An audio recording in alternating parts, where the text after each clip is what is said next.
going to show you how to change the language.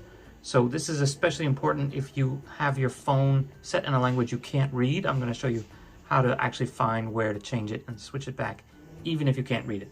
So okay, let's first do it in English, and then we'll come back, change the language, and try it again in a foreign language. So basically you want to find the settings menu, and if you can't find it because it's not in English, just look for this concentric gears. This is the default position, so it might be somewhere else on your phone, but look for this icon. So click on that, and then you want to find General. So that's the third section down, and it's also a gear. So click on that, and now you have to find Language and Region. So that might be hard if it's not in English. So it's not the first section, not the second section, third section, it's the fourth section. And this one has VPN device management. Even if it's in a foreign language, this probably will still say VPN. So anyways, it's the fourth section down, second from the bottom, one above VPN. So language and region.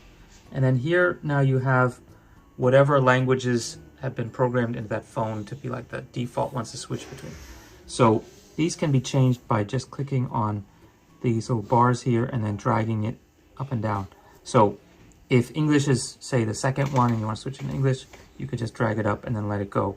And that will basically like reset the language. So if English or whatever language you're aiming for is not there, then you want to click on Add Language, which is this one.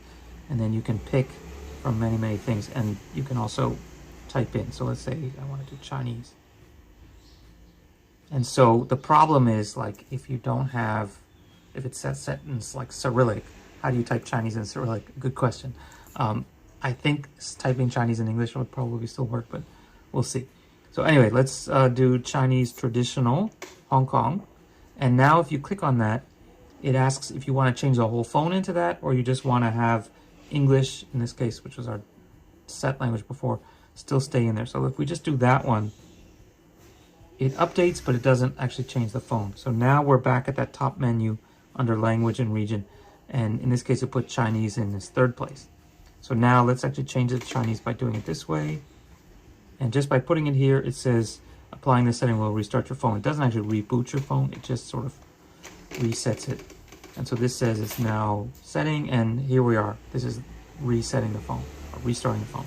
So now Chinese is first, English is second, and that's actually Japanese third. So yeah, here's the phone in Chinese. Okay, so now let's get to the case where you've received a brand new phone that you just bought off eBay, and for some reason it's in Chinese, and you need to set it back to English. So